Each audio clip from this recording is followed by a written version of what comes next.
Welcome everyone. Today we're going to talk about expulsion fuses. So expulsion fuses are our basic protective element. They consist of a fusible element, the part that actually burns out, usually made out of tin or silver. Every once in a while you find some made out of a copper element, but we'll be focusing on the tin and silver elements in this course. Now, the fusible element, the part that melts, is contained within an assembly, and that's called a fuse link. Now, fuse links also include an insulating body surrounding the fuse, as well as the contacts needed. So when you think about an automotive fuse, the part that burns out on the inside would be the fusible element, and then you have a body so you can grab it and a couple of prongs sticking out, if you've ever seen an automotive fuse. Or a barrel fuse, you've got your contacts on the outer edge and the glass or fiberglass body, and then the fuse on the inside, the part that actually burns out. We're constructed in very much the same way. Now, things that are a little bit different about our fuse links compared to like an automotive style fuse is the body's open on one end here. So, and the inside of that body is treated with a very special formulation of chemicals that generate a large volume of gases. And an expulsion fuse works by expelling or pushing out the lead and the back half of this fusible element when it melts. So it's going to melt and then it'll push that out. And so we've got a thing being pushed out, a large volume of gases, a tube that's open on one end. Think about what that might remind you of. And I wanted to show you what these fuse links looked at like in real life. Hey everybody, I've got a fuse link inside of its holder. So what we see here is not the actual link, this is the holder. The link sits inside this holder. So the holder itself, we've got a brass top cap. I'm going to remove that, and you can see the top of the fuse link exposed here. And then we have a lead that comes out the back and the bottom, which is held in place by this retaining bolt. Now normally there's a spring-loaded mechanism right here. You can see the spring that's pushing down here, and it's kept in the compressed position by the presence of this lead. So let's unhook that. You can see that snapped open. So what that was doing before is that was holding this in the up position, and now that that lead's released, it's able to fall to this lower position. So once the fuse is installed in the holder, if the lead tension is released, it falls, allowing the thing to come forward.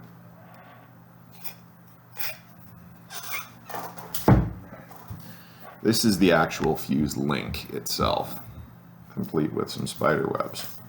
That's nice. We want you to get the authentic experience. So this is the actual fuse itself. So we've got a cap, which you can see engaged with the fuse holder. We have the fuse body, we have the lead, and contained in here is the fuse link itself, the part that actually melts. And inside the tube itself, it's a little challenging to see. Let me see if we can get the camera to focus. You can see on the camera just a little shadow on the inside of that fuse body. There's actually, you can see in real life that that's got a fairly thick chemical treatment on it, which provides that gas generation. So now that we've seen what one of these things looks like, let's hop back to the lecture. So here we get the diagram of the fuse link with the holder installed in the holder assembly. So if we have a look, this is the fuse link holder that I was showing you. And we have my beautiful diagram showing that we got the cap and then the body of the fuse extending down on inside, the fusible element here, and then the leads coming away where they're tied off at the end to maintain that spring tension.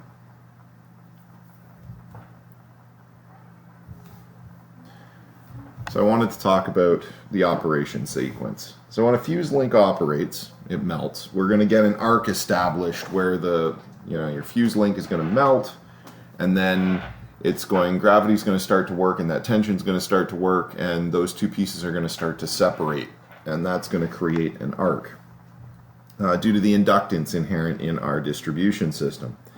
So the way we're going to control that arc and extinguish that arc, we got three pieces that we're going to be using for us. One, we're going to be making space. So we're going to use all that extra gas that we're generating from the burning inside of that fuse liner to push the bottom half with the lead out and away. So we're going to make a lot of space. The second thing we're going to do is we're going to cool that arc down. So if you cool an arc down, it gets too cold, it won't be sustained, it goes out. And those gases, although they would be certainly hot enough to burn you or I, compared to the temperature of the arc, they're very, very cold. And so blowing those gases over the arc itself as the liner burns is going to help cool that arc down, allowing it to extinguish. And then the third thing that we're going to take advantage of, and this is key for expulsion fuses, is that we've got a sine wave. Our electrical current goes up and down, in the form of a sine wave, which means every now and then we have a zero crossing where we switch from the high side to the low side, from the positive to the negative. And when we're crossing zero, there's no voltage, which means there's no energy being added to that arc, which gives us a chance to put that arc out while there's no extra energy being fed into it.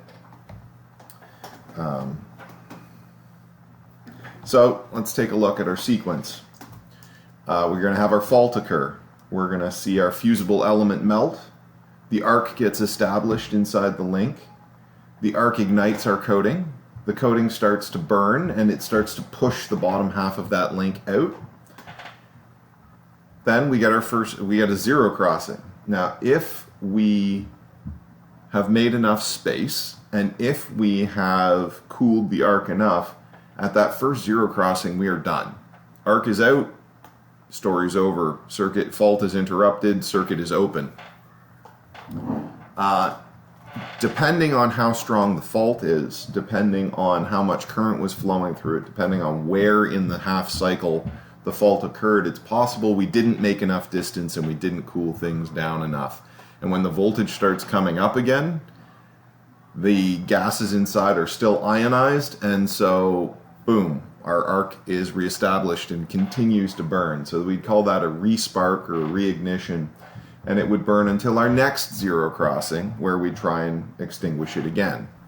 Typically, this all happens in the first cycle, less than 16 milliseconds. It happens pretty quick. After that, significantly after that, gravity takes into effect, and the fuse holder, having the tension released, allows it to fall open under gravity. We got a video clip of this happening in action. Have a look.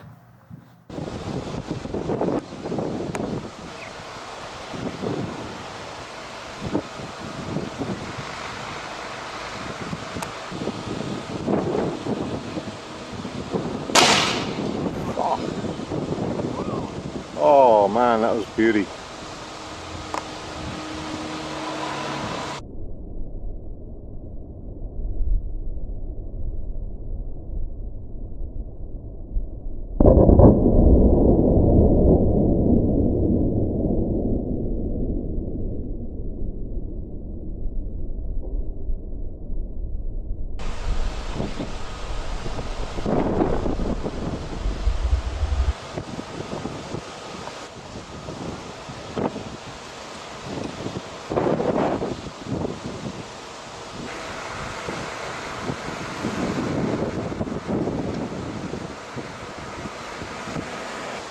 Looks like they're having another go.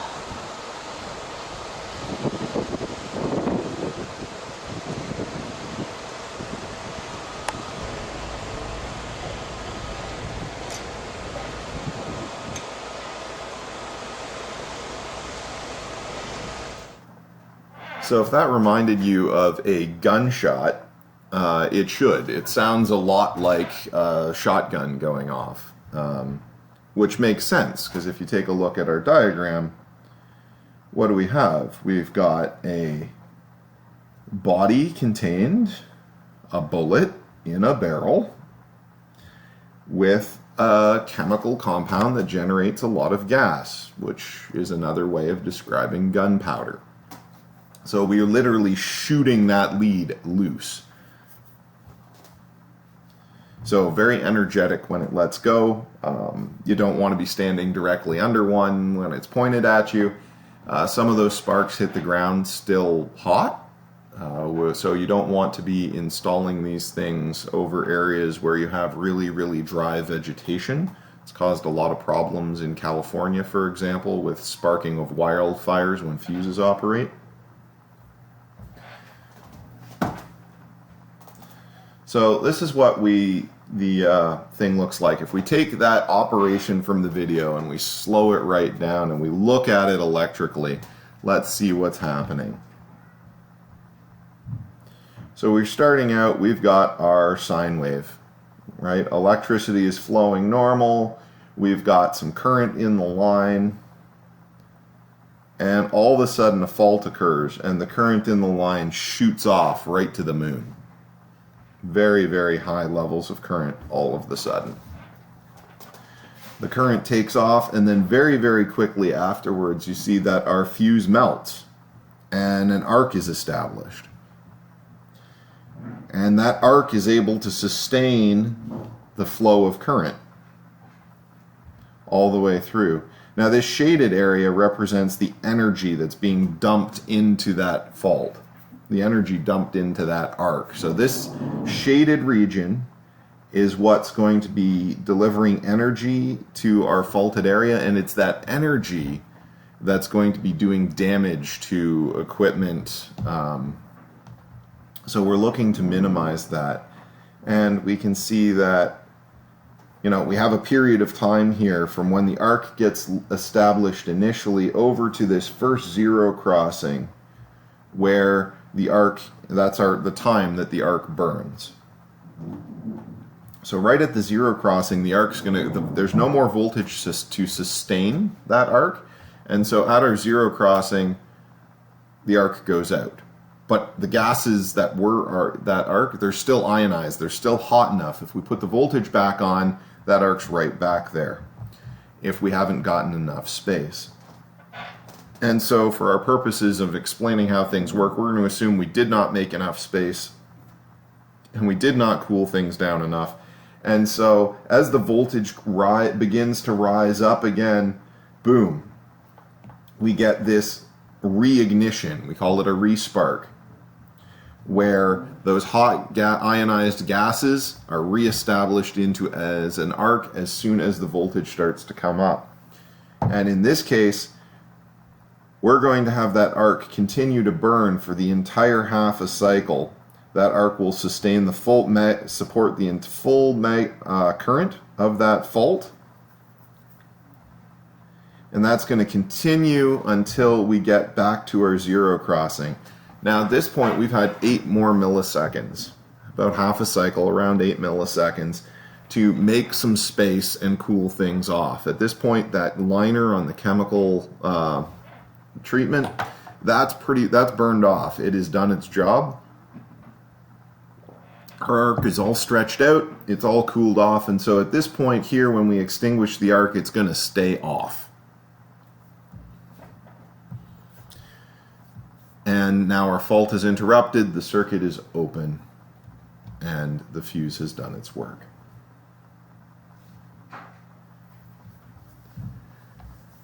So fuses have a number of rating systems that have been developed. Now we're going to be focusing on our K and T series here. These were defined by the IEEE. IEEE does good stuff for everybody. They make standards, and the real benefit to standards is, for utility, it makes it easy for us to avoid vendor lock-in. So if I go to vendor number 1 and say, hey, I need fuses, and he says, no problem, that'll be $15 a piece. Great. So I start installing $15 fuses all over my system, and in 5 years he says, you bought a lot of those fuses. Be a real shame if you had to replace all of them.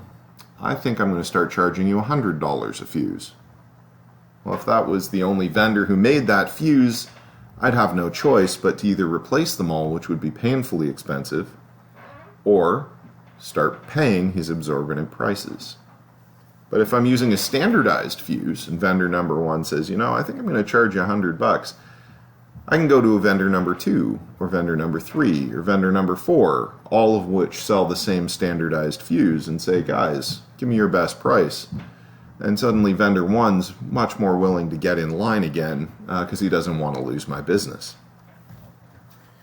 From a vendor's perspective, manufacturing a standard fuse is great because now they don't have to worry about making a different fuse for every single utility's requirements. They can say, hey, these are the standard fuses we have on offer, and they can sell to a great number of customers with one product SKU, which simplifies their manufacturing. It makes things cheaper because they can manufacture them at scale, and it simplifies their distribution. And the standards that the IEEE makes, and ISO and the ANSI and the other standards bodies, they drive so much of things in your life. We're talking, you're consuming this content on a video. That video is encoded in H.264 format, which is a standard, which is why you can view it on a Mac or on Windows or on your phone. Because that video format was a standard. We're watching this, you're probably hooked up to Wi-Fi, which is a standard. There's a reason why Asus and Intel and HP and Dell computers are all able to talk over Wi-Fi, because it's a standard and it says thou shalt talk this way. You've got a phone in your pocket. It speaks on the cellular network. The reason why Samsungs and Huawei's and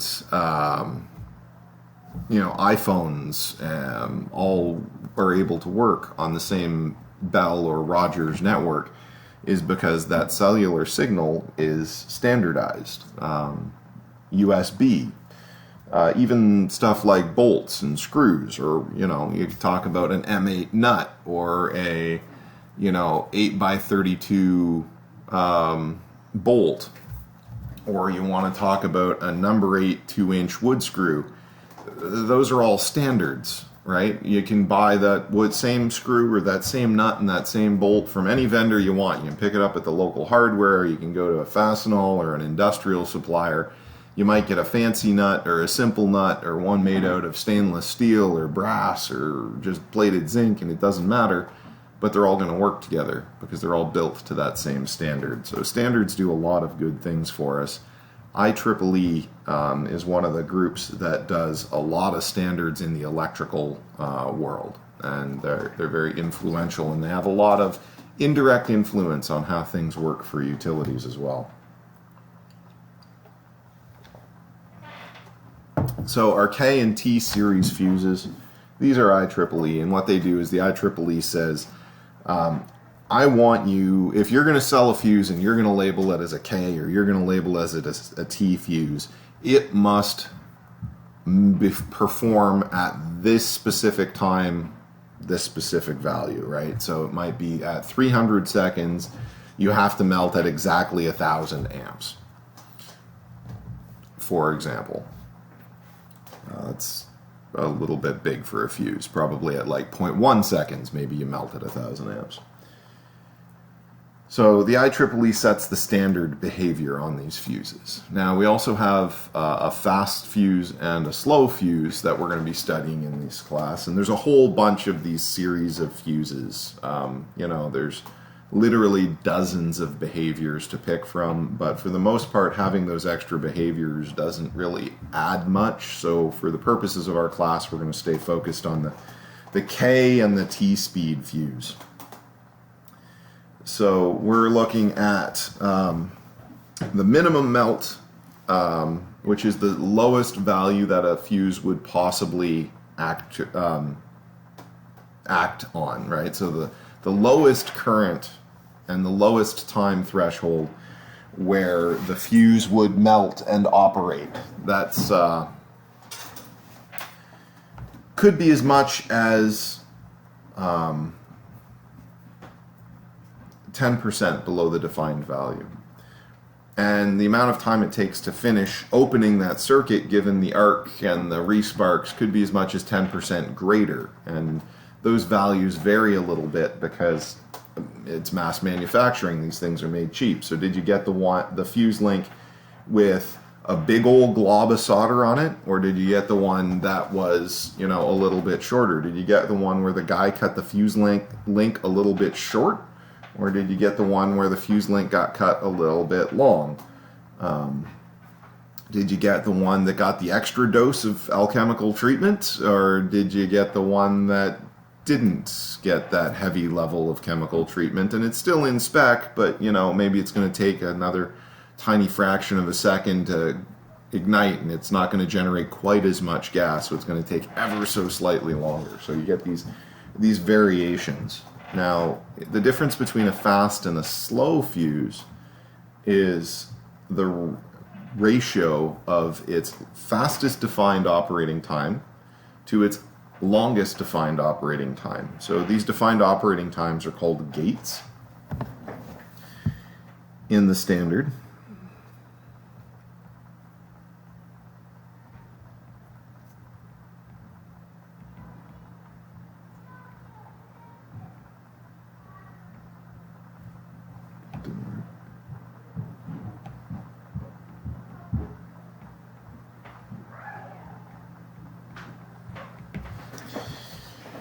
And what you find is that from the fastest to the slowest gate, a K-speed fuse, which is our fast fuse, has a ratio of between 6 and 8. So if at its longest period of time, it would operate at 10 amps, let's say, for its fastest defined time, it would operate between 60 and 80 amps.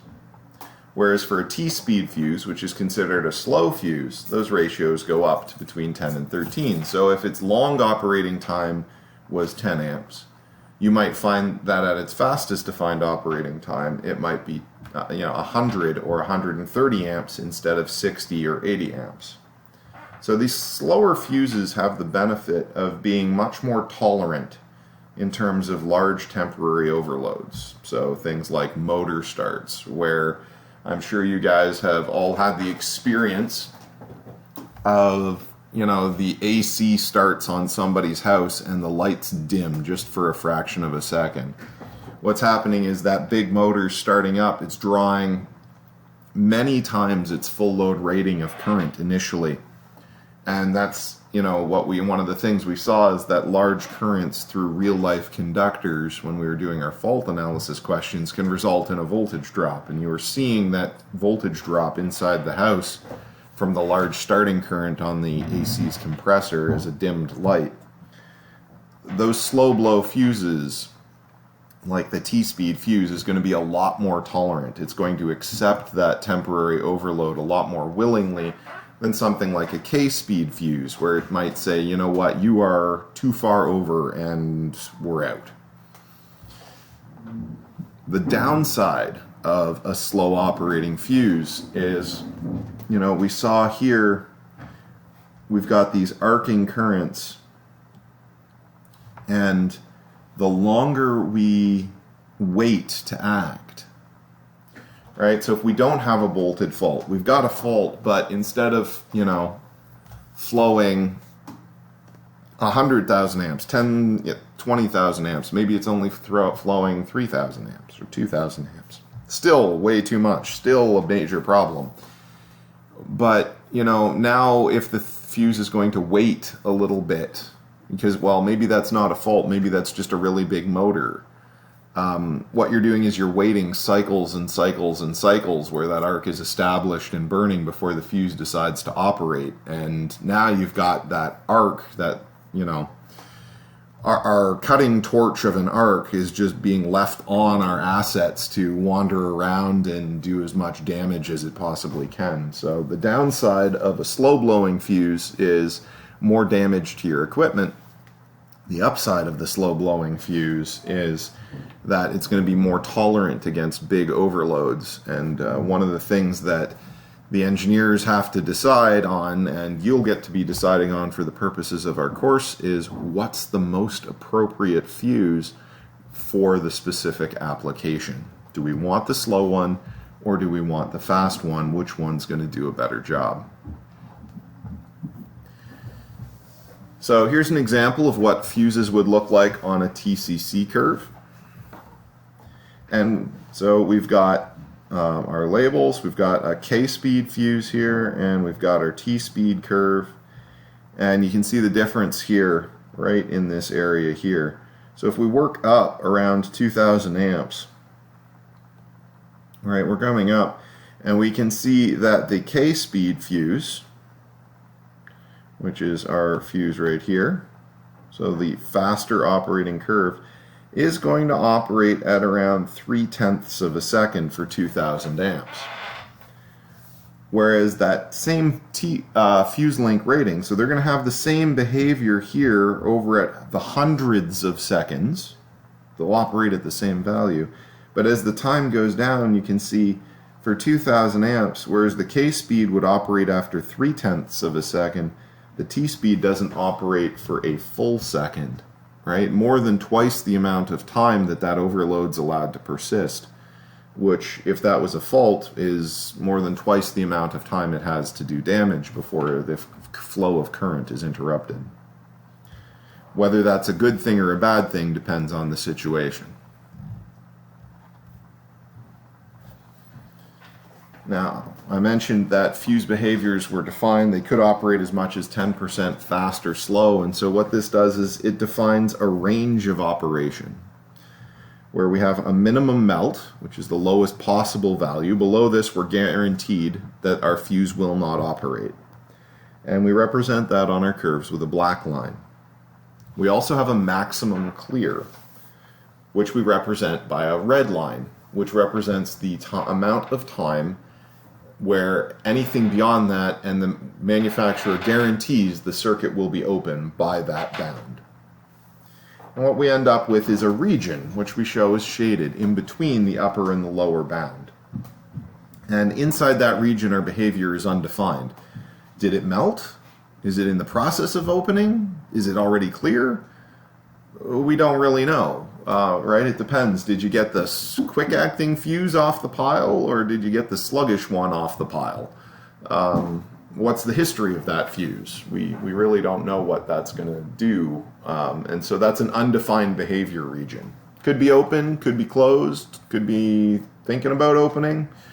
And then the last element that we put on our TCC graphs, of course, is we have to label the fuse link.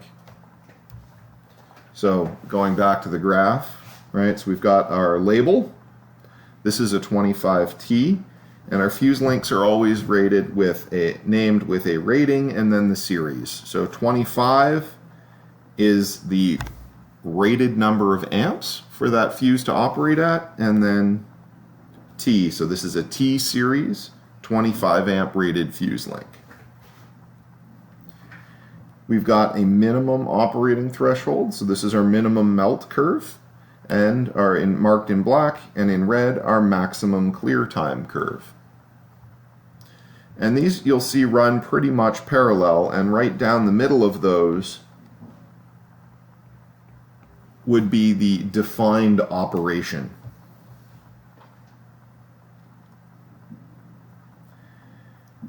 And then down here you'll see that things start to separate.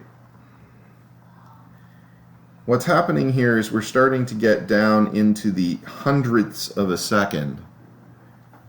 And so we have a minimum operating time of a half a cycle to 1 cycle. And so what we end up doing is, because we have that arcing time, we're not able to bring this all the way down. Ultimately we have to wait for that zero crossing. And at this end of the scale, waiting for that zero crossing is enough to cause these lines to separate. Whereas up here,